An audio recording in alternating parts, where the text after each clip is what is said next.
Greetings, everyone.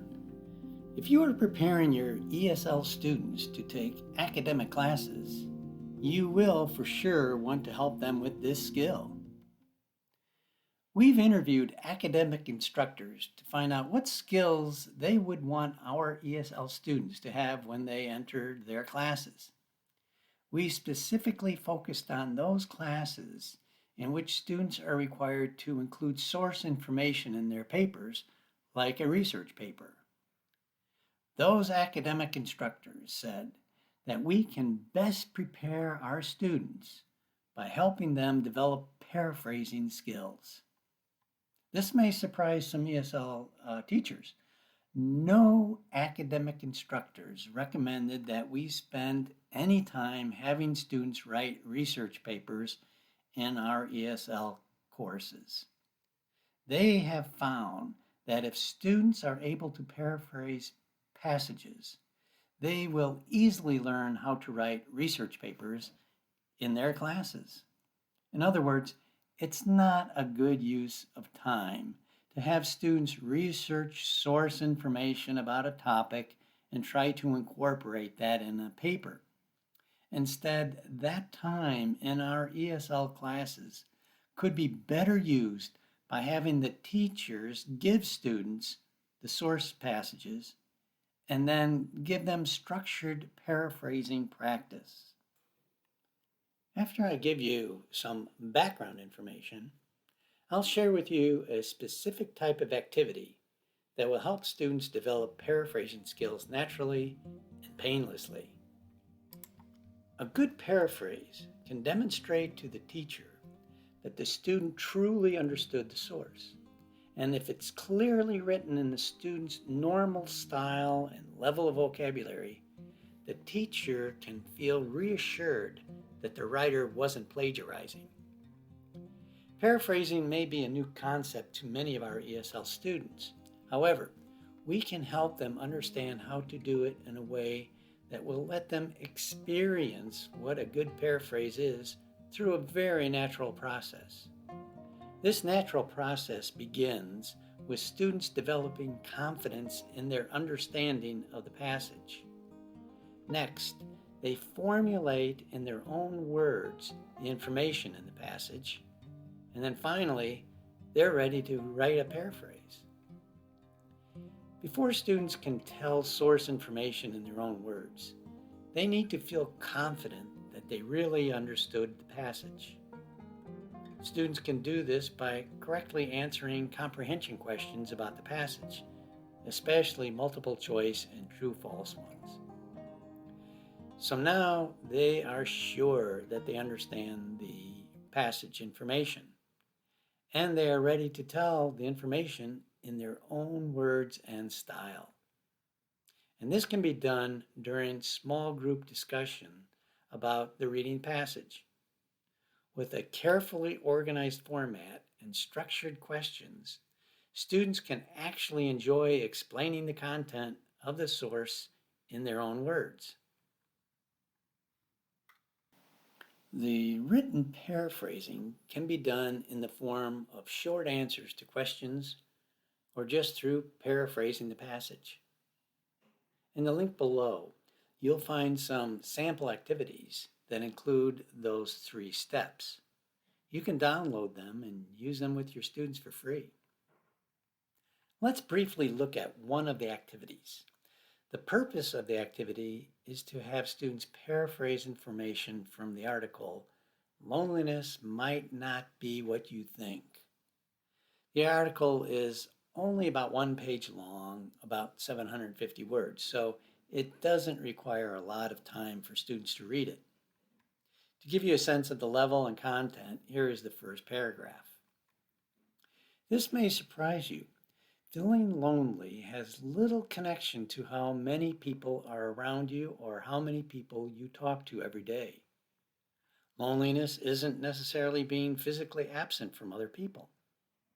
Instead, it's the feeling that you are unable to share anything that you care about with anyone else. Even if you have a husband or wife or family members or coworkers or neighbors around you, If you don't share anything that is important to you with them, you'll still be lonely. In other words, according to Jonathan Hari in his book Lost Connections, loneliness is caused by a loss of connection to others. So, to give students confidence in their understanding, they answer 10 true-false questions individually as homework. So I'll just show you here. We call this the pre-discussion exercise. And they're just going to answer true-false according to information in the article. So I'll just read a couple here. Number one, we can feel lonely even in a crowd of people. Number two, recently people are less lonely than several years ago. And then they continue for the next 8 questions. True, false, right. Then, now, they are ready to orally paraphrase the information from the article. They do this by getting into groups of 3, student A, B, and C. Each student is given a paper with a set of questions that are different from their partners. There are a total of 18 questions. Here is a part of each student's paper.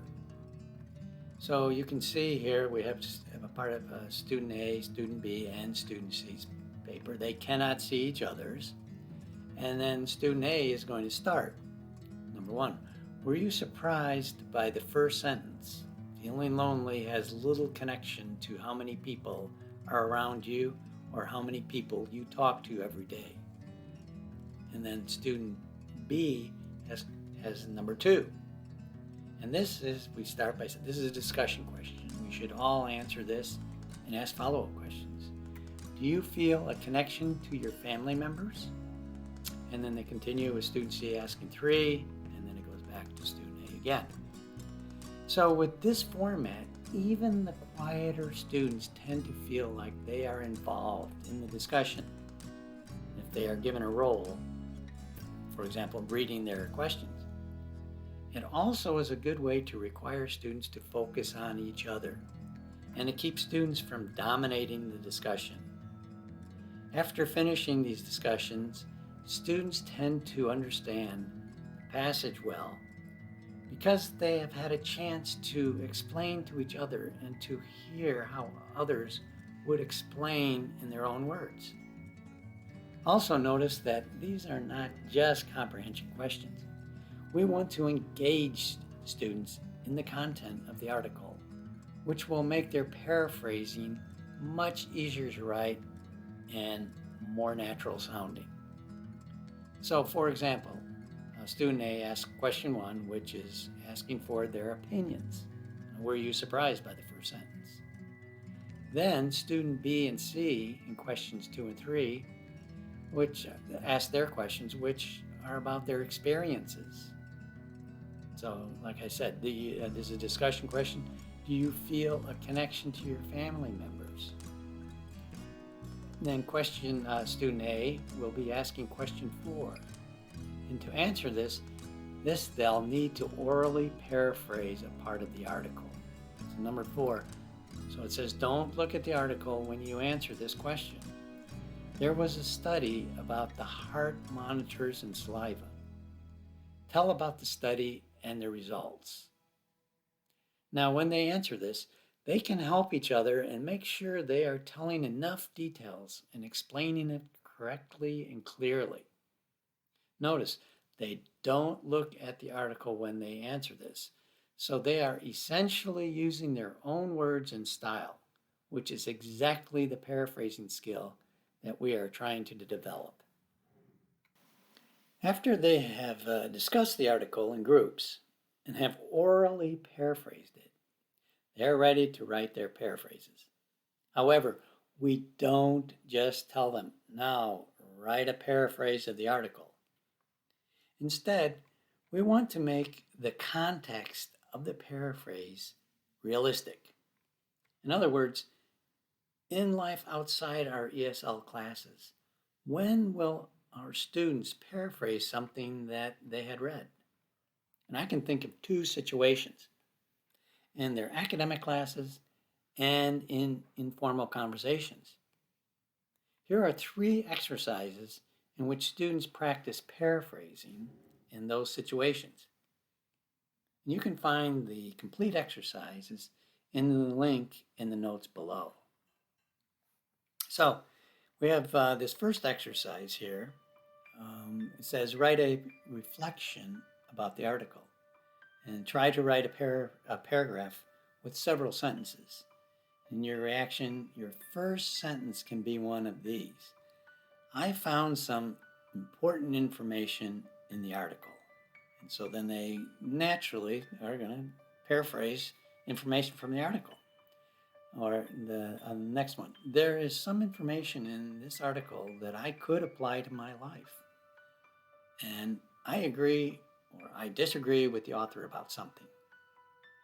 So these reflection papers are quite common in academic classes and in English Comp. Students who include these types of expressions, like I found something important, or there's things that I could apply to my life. These kinds of expressions, followed by a paraphrase from an article, can really impress their instructors. When students write these, they are basically telling the instructor that the article that the instructor had assigned was stimulating. Instructors love to hear this. Exercise 2 is a common format for assignments in academic classes after students have read an article. Since we are introducing how to paraphrase and practicing it, we include direction line 2. So you can see where the first one says read the question, and then 2 says before you answer the question, you can reread that part of the article. However, do not look at the article while you are writing your answer. So by doing this, it really keeps students from plagiarizing. Also, you'll notice for question 1, I've included some words to help them remember. So it says, what effect does loneliness have on people's health? And to answer this, tell about the study in which the participants had to wear heart monitors. You might want to use these words: beeper, notebook, spit, saliva, tubes, cortisol. And those were all included in that article about loneliness. Very often, after we've read something interesting, we like to tell someone about it in a conversation. So that is the context for the next exercise. So here we have exercise 3. It says, imagine that you have this conversation with a classmate whose name is June. I just read an interesting article about loneliness.